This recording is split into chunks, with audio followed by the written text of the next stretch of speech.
పరశురాముడు తన తల్లి తలని ఎందుకు నరికాడు? ఈ కథ మహాభారతం మరియు పురాణాల్లో వచ్చే అత్యంత కఠినమైన ఆలోచన కలిగించే ఘట్టాలలో ఒకటి. ఇందులో ఉన్న అర్థం చాలా లోతైనది. పరశురాముడు ఒక మహాయోధుడు, అలాగే మహర్షి కుమారుడు. అతని తండ్రి జమదగ్ని, తల్లి రేణుక. సంఘటన ఎలా జరిగింది? ఒకరోజు రేణుక నది వద్దకు నీళ్లు తీసుకురావడానికి వెళ్ళింది. అక్కడ ఒక గంధర్వుడు నీటిలో క్రీడిస్తుండగా చూసి క్షణంపాటు మనసు చంచలమైంది. ఈ చిన్న మనస్సు విక్షేపంను జమదగ్ని తన యోగశక్తితో తెలుసుకున్నాడు. జమదగ్ని ఆజ్ఞ. జమదగ్ని కోపంతో తన కుమారులను పిలిచి ఇలా ఆజ్ఞాపించాడు: నీ తల్లి తలని నరికేయి. మిగతా అన్నదమ్ములు ఈ ఆజ్ఞను పాటించలేదు. కాని పరశురాముడు తండ్రి మాటను ధర్మంగా భావించి వెంటనే ఆ ఆజ్ఞను పాటించాడు. అంజరి.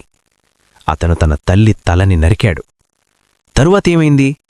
జమదగ్ని సంతోషించి పరశురాముడికి వరమిచ్చాడు. ఏదైనా కోరుకో.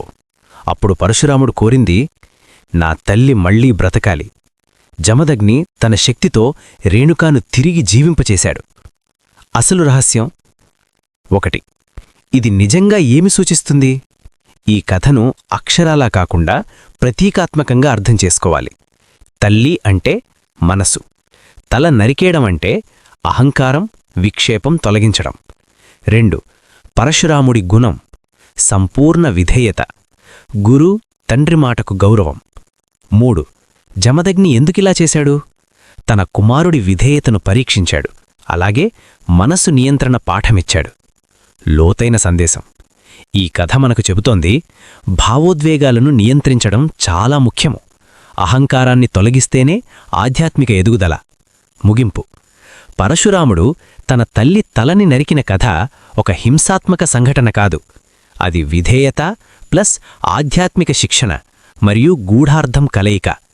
ఈ వీడియో నచ్చినట్లయితే లైక్ చేసి ఛానల్ని సబ్స్క్రైబ్ చేసుకోండి.